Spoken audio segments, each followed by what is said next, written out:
Reka nongere mbaye ikaze muri gahunda z'amakuru yacu aho muri hose ndizera neza ko mukomeza kugenda mudukurikira muri imbere mu gihugu cy'u Rwanda ndetse no hanze y'igihugu cy'u Rwanda. Impinduka mu nshingano za polisi ikaba igiye gusubizwa bumwe mu bubasha yahoranye. Inteko ishinga amategeko ikaba yatangiye kwiga umushinga w'itegeko ushobora kuzatuma zimwe mu nshingano polisi y'igihugu yahoranye izisubirana mu gihe zari zarihariwe n'urwego rw'igihugu rushinzwe ubugenzacyaha RIB. Uyu mushinga ugena ko polisi y'u Rwanda izahabwa ububasha bwo kugenza bimwe mu byaha byiganjemo ibyo mu muhanda aho kugenzwa n'urwego rw'igihugu rw'ubugenzacyaha RIB.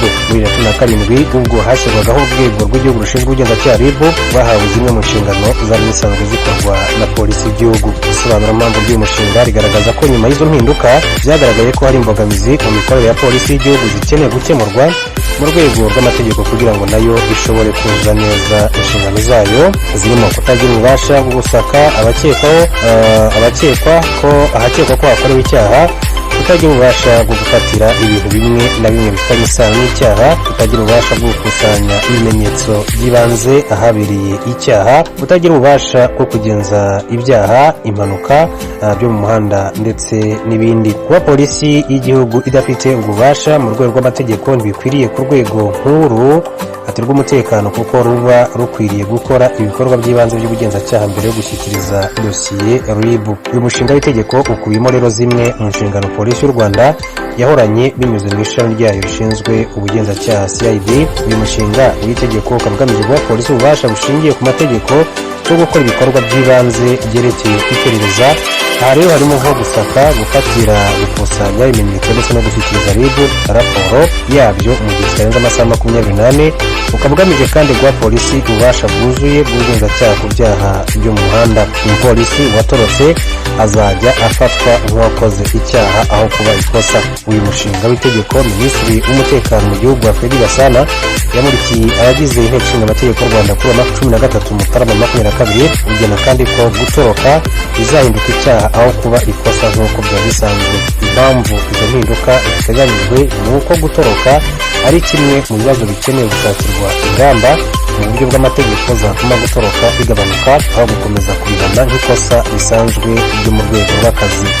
Ushinga ugena ko ofisiye umaze iminsi irenga 15 yikurikiranya ataboneka umutwe abarizwamo nta mpamvu yumvikana aba akoze icyaha. Iyo abihamijwe n'urukiko ahanishwa igifungo kitari munsi y'umwaka umwe ariko kitarenze imyaka igera kuri 2. Utari ofisiye umaze iminsi 15 ataboneka mu kazi we ahanishwa igifungo kitari munsi y'amezi 6 ariko kitarenze umwaka umwe. Rigena kandi ko iyo ofisiye cyangwa se utari ofisiye ahamijwe n'urukiko gukora icyaha cyo gutoroka yarenze imipaka y'u Rwanda, yatorokanye imbunda cyangwa se ibindi bikoresho bya polisi ahanishwa igifungo kitari munsi y'imyaka 3 ariko kitarenze imyaka 5. Hazashyirwaho rero urwego rw'ubuyobozi bukuru bwa polisi. Mu gihe iri tegeko ryaba ryemejwe muri polisi y'u Rwanda hazashyirwaho urundi rwego rw'ubuyobozi bukuru bwa polisi rigizwe n'umuyobozi mukuru wa polisi n'abayobozi bakuru bungirije ba polisi.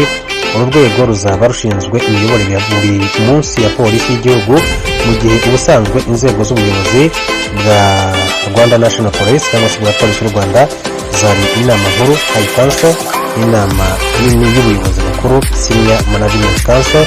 Ubuyobozi bukuru bwa polisi rero bukazaba bugizwe n'umuyobozi mukuru wa polisi ndetse n'abayobozi bakuru bungirije na polisi nk'uko byagiye bigarukwaho. Tuve kuri iyi nkuru turebe n'andi makuru atandukanye akomeje kugenda avuga. Impuzamashyirahamwe y'imiryango itari iya leta irengera uburenganzira bwa muntu mu Rwanda irasaba ko ihame ryo gufata abakekwaho ibyaha cyangwa amakosa byubahirizwa. Iyo mpuzamashyirahamwe iravuga ko polisi y'u Rwanda yica amategeko ikereka abantu ibitangazamakuru batarahamwe n'ibyaha. Mugenzi wacu i Kigali mu Rwanda Eric Bagirubusa afitiye inkuru. Mu ibaruwa yayo impuzamiryango iharanira ubuyubahirizwa ry'uburenganzira bwa muntu mu Rwanda CRADO yandikiye Minisiteri y'Ubutabera ivuga ko igamije gukora ubuvugizi. Irasaba kubahiriza ihame ryo gukomeza gufatwa nk'umwere ku muntu ukekwaho icyaha cyangwa amakosa ibizwi nka presomption d'innocence mu rurimi rw'igifaransa. Impuzamiryango CRADO mu ibaruwa y'amapaji 3 yageneye Minisiteri y'Ubutabera yibanze ku mategeko arebana n'uburenganzira bwa muntu mu ngingo zayo yahereye ku itegeko nshinga rya Repubulika y'u Rwanda risumba ayandi mategeko yose. Clado yanashingiye ku mategeko n'amasezerano mpuzamahanga u Rwanda rwashyizeho imikono. Ibaruwa ya Clado iragaragariza impungenge Minisitiri w'Ubutabera icyarimwe n'intumwa nkuru ya leta.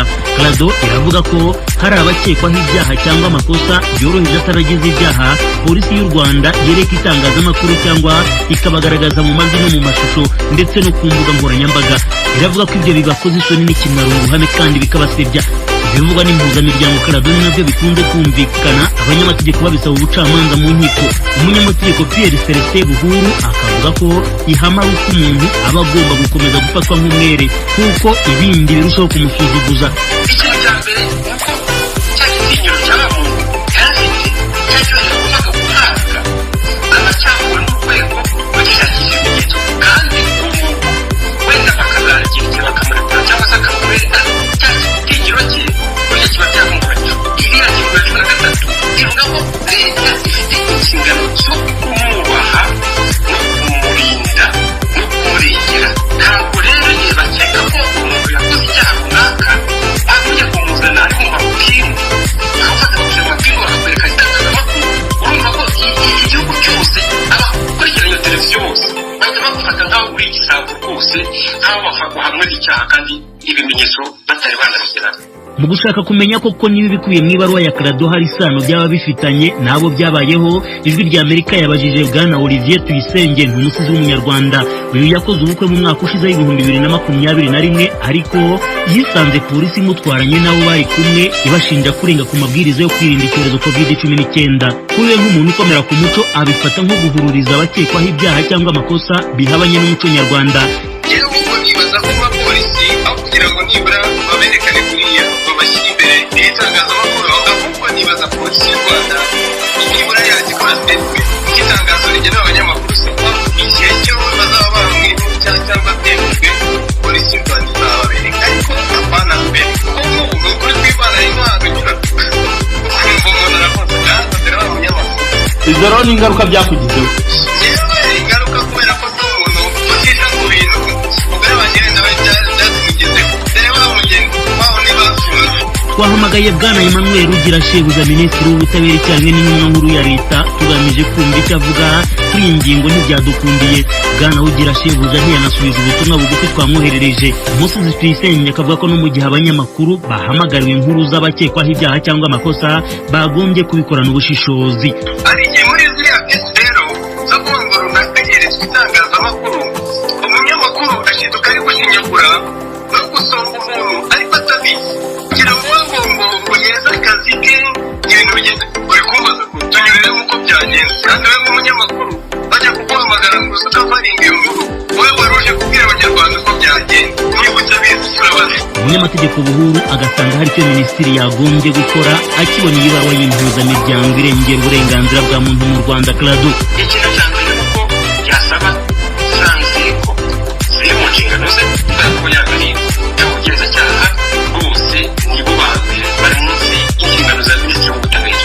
Icyo rero yakabwira rwego twe dusanga ziriya nzego bose zikate kandi mu guhungabanya icyatubanye cy'umuntu ukekwaho icyaha. Minisitiri rero afite uburenganzira, afite n'ububasha bushyize kuri konstitusiyo yo kuvuga ati mworoshye gatoya icyo gitinyiro icyo cyubahiro cy'umuntu mu kigarukeho. Icyakora ufatiye ku bihe polisi y'u Rwanda yereka itangazamakuru abakekwaho ibyaha ibikomeye n'ibyoroheje ndetse n'abakekwaho amakosa, bishobora kugorana ko ibyo Clado isaba yahita ibibonera igisubizo kiboneye. Ni inkuru tuzakomeza gukurikirana hazagiye gihinduka tukabibagezaho. Gusa polisi y'u Rwanda mu minsi yashizeyo yigeze gutangaza ko ibyo ikora nta mategeko abiyibuza. Bagira ubusabe bw'irya Amerika i Kigali. Mu Burundi abaturage bakoresha umuhanda nomero 7 baravuga ko hatagize igikorwa vuba ushobora gusenyuka burundu. Umuyobozi mukuru ukuriye ibyerekeye amateme n'imihanda mu Burundi we arahumuriza abaturage. Ni inkuru ijwi rya Amerika yateguye yifashishije abanywanyi bayo mu Burundi. turayigezwaho na Desire Hatungimana. Uvuye ku mugwa mukuru w'ubutunzi Bujumbura urenganye ibiro vya zone Musaga iri mu manuko bw'ico gisagara hari ikimenyetso cerekana ko iryo barabara rigeramiwe. Ikiraro cumvikanya zone Musaga na quartier Kamesa iyo zone nyene caracitse burundu kugira uruja n'uruza rubandanye haciwe iruhande y'ico kiraro akabarabara k'imfata kibanza. Ugeze ku birometero 7 mu mitumi ihanamye y'intara ya Bujumbura hafi ya Paroisse Gatolika ya Buhonga ibarabara ry'igihugu inimero 7 ni 21 ntiribe rigihita hamwe atagikozwe vuba. Uretse ko abakunzi b'ijwi ry'Amerika bavyiboneye bamwe mu baricamwo babifitiye gihamye. Amakenga turayafise cyane rwose yuko tubona yuko umwanya n'umwanya ndishobora no gucika imodoka cyangwa uruja n'uruza rw'ibintu bisubira kurengana. Turi kurabiraba imodoka zibiri zishobora kuhavanira imwe ibanda kubise iyindi mu kurinda yuko iyindi irengana. Bivanye n'ukuntu iri barabara usanga ririmo ibinogo ahandi naho ugasanga birahengamye. Turema dutwaye nk'umuntu agwaye tumushikanye iyaza yahereye. Cyo ngaha muri komine Ngabakuri district kuko ni kenshi twama ducanga tukabura amasanganya n'abantu n'ugupfa bagapfa. Ntacyo ko turagenda ngaha ku mubare ugasanga imodoka iraduhitanye cyo irahitanye umuntu. Iruhande yo gusaba ko iryo barabara rigeramiwe kandi rifitiye akamaro kanini igihugu na bene cyo ababa mu micungararo yaho iryo barabara rica mu ntara ya Bujumbura baragerageza kuri sanasana naho bidafashe. Bavyuka buri gitondo bafurira ibinogo biri muri iryo barabara ya kaburimbo bakoresha